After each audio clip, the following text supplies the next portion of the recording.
Bismillahirrahmanirrahim. Assalamualaikum warahmatullahi wabarakatuh. Kepada yang terhormat Ibu Nuril Farida Maratus MHI selaku dosen pengampu mata kuliah ilmu falak serta teman-teman semua yang dirahmati Allah. Puji syukur kita haturkan kepada Allah Subhanahu wa Ta'ala yang telah memberikan kita rahmat serta hidayahnya sehingga kita bisa melaksanakan kuliah secara daring ini dalam keadaan sehat walafiat tanpa ada aral suatu apapun. Salawat serta salam semoga tetap tercurahkan kepada junjungan kita Nabi Agung Muhammad SAW yang telah membimbing kita dari zaman Zahiliyah menuju zaman Islamiyah seperti saat ini. Langsung saja, perkenalkan saya Gelagah Arum yang bertugas sebagai moderator. Kami dari kelompok 2 akan membahas suatu topik tentang sejarah perkembangan ilmu falak yang akan kami bahas selama beberapa menit ke depan. Sebelumnya, saya akan memperkenalkan anggota kelompok kami, yaitu yang pertama ada Ferio Handika Rajaswara, yang kedua ada saya sendiri, Gelagah Arum, yang ketiga ada Hyasinta Putri Kusuma Wardani, yang keempat ada Iklimah Putri Ramadhani, yang kelima ada Lia Suci Ratnasari, yang keenam ada Lilis Suryaningsih, dan yang terakhir ada Aprilia Nurhamidah. Selanjutnya, mari kita simak pemaparan materi berikut ini. Sejarah perkembangan ilmu falak sebelum Islam. Ilmu falak dikenal sebagai suatu ilmu yang sudah dianggap tua yang dimulai sejak zaman sebelum Islam, yakni di zaman Babilonia, Mesir kuno, Cina, India, Persia, dan Yunani. Pada abad ke-28 Masehi, ilmu falak dikenal dan dipelajari untuk menghasilkan hitungan waktu yang digunakan sebagai penanda kapan saat penyembah kepada berhala yang mereka anggap sebagai Tuhan. Karena bagi mereka, Tuhan itu banyak sekali jumlahnya, sehingga membutuhkan pembagian waktu. Dengan adanya keharusan dalam pembagian waktu ini, mereka kemudian mempelajari ilmu falak. Ilmu falak yang telah mendapatkan kedudukan yang sangat penting dan luas di Yunani, karena merupakan masa keemasan ilmu pengetahuan, dan berikut ini adalah nama-nama ahli ilmu falak yang terkenal sebelum Islam. Yang pertama, Aristoteles. Penanda Aristoteles menyatakan bahwa pusat jagat raya adalah bumi. Bumi adalah keadaan tenang, tidak bergerak dan juga tidak berputar. Peristiwa gerhana tidak dipahami sebagai suatu peristiwa alam. Kemudian pandangan manusia mulai berubah mengikuti pandangan Aristoteles.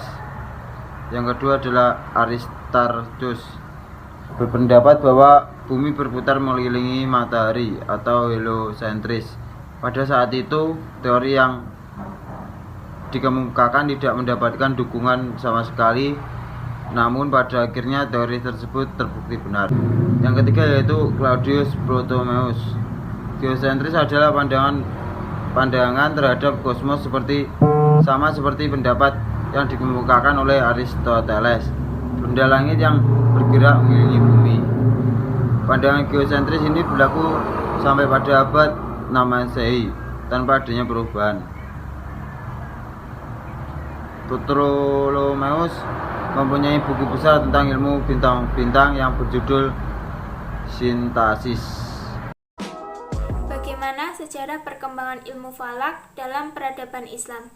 Dalam khazanah intelektual Islam klasik, ilmu falak adalah salah satu bentuk dari kemajuan peradaban Islam, yang mana dalam perjalanannya ilmu falak hanya mengkaji persoalan-persoalan terkait dengan pelaksanaan ibadah, seperti penentuan arah kiblat, awal waktu sholat, awal bulan Komariah, dan juga gerhana. Nah, awal bulan Komariah ini merupakan fase Islam yang ditandai dengan proses penerjemahan karya-karya monumental dari bangsa Yunani, yang sangat mempengaruhi perkembangan ilmu falak di dunia Islam. Nah, karya-karya tersebut tidak hanya diterjemahkan, akan tetapi ditindaklanjuti melalui sebuah penelitian yang berkelanjutan, dan pada akhirnya menghasilkan suatu teori-teori baru.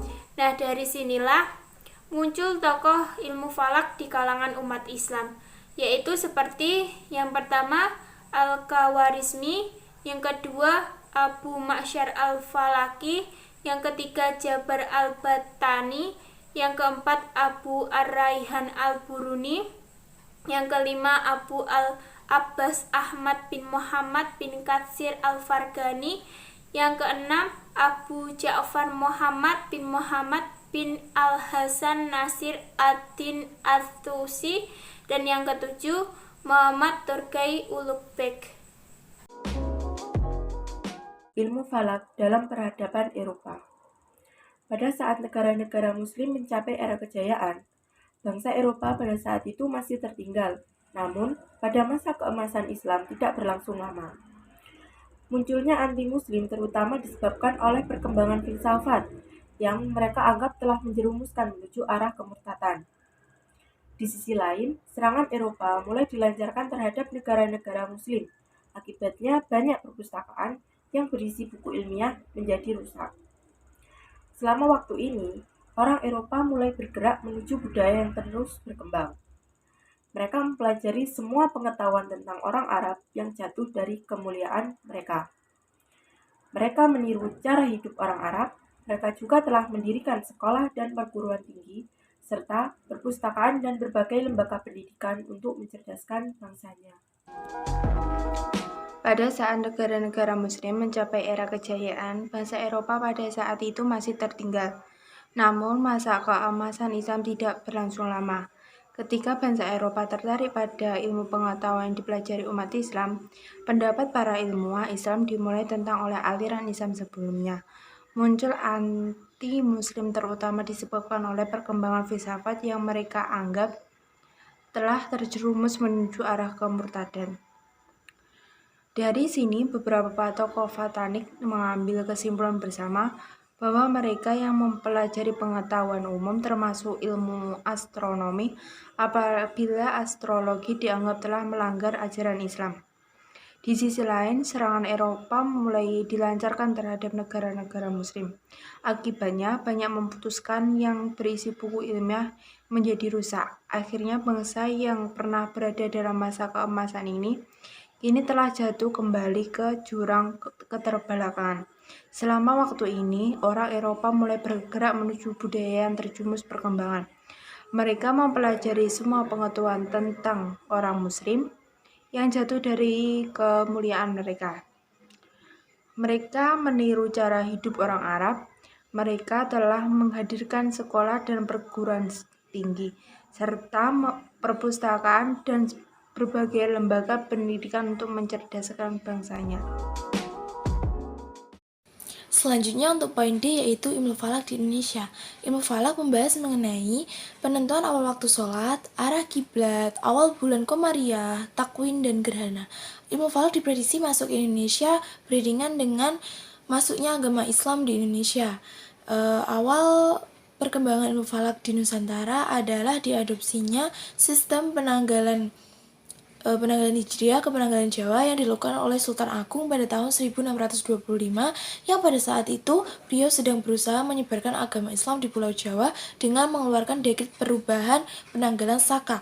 Namun setelah datangnya penjajah Belanda ke Nusantara pada abad ke-16, Belanda mengganti penanggalan Saka menjadi penanggalan Masehi. Kemudian dengan seiring waktu, kembalinya para ulama muda ke Indonesia dari bermukim ke Mekah pada awal abad ke-20 Masehi. Yang pertama, ilmu falak mulai tumbuh berkembang di tanah air. Pada waktu itu, Syekh Abdurrahman bin Ahmad al-Misri atau mertua Habibie Utsman pada tahun 1314 Hijriah atau 1896 Masehi datang ke Jakarta atau Betawi membawa zid atau tabel astronomis yang mengajarkannya kepada para ulama muda di Indonesia pada waktu itu. Yang kedua, di antara para ulama Indonesia yang belajar kepadanya adalah Ahmad Dahlan As-Simarani atau At-Tarmasi, wafat tahun 1329 Hijriah atau 1911 Masehi. Pada masa awal perkembangan baru ilmu falak di Indonesia, dengan adanya buku-buku ilmu falak yang menggunakan kaidah-kaidah segitiga bola, misalnya Takribul Maqsad fil Amali bil Rubu'il Mujayyabi karya Syekh Muhammad Muhtar bin Atarid al-Baghori, seorang ulama yang berasal dari Bogor, Jawa Barat, namun kemudian menetap di Mekah. Yang ketiga, pada tahun 1930-an bangkitlah seorang ahli falak asal Jombang, Jawa Timur. Ia adalah Muhammad Maksum bin Ali Al-Maksumbangi Al-Jai, wafat tahun 1351 Hijriah atau 1933 Masehi. Ia menyusun buku ilmu falak yang berjudul Badi'atun Misal fi Hisabis Sinin wal Hilal. Yang keempat, pada perkembangan lebih lanjut, perkembangan tokoh ilmu falak di Indonesia Sadudin Jambe atau Datuk Sampono Rajo.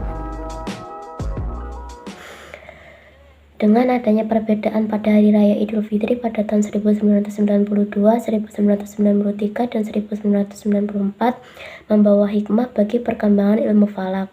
Perbedaan tersebut karena adanya perbedaan sikap terhadap laporan hasil ruqyat dan disebabkan pula adanya perbedaan hasil hisab yang berkembang di Indonesia pada saat itu. Kemudian muncullah program software pada masa teknologi komputer yang semakin pesat. Program tersebut menyiapkan data sekaligus melakukan perhitungan, sehingga program tersebut dirasa lebih mudah untuk dipakai. Program tersebut misalnya Mawahid yang diprogram oleh ICMI Korwil Belanda pada tahun 1993. Kemudian ada program Falakiyah Najmi oleh Nuril Fuad pada tahun 1995. Program Asri Info oleh jurusan Astronomi MIPA ITB tahun 1996. Program Badiatul Misal pada tahun 2000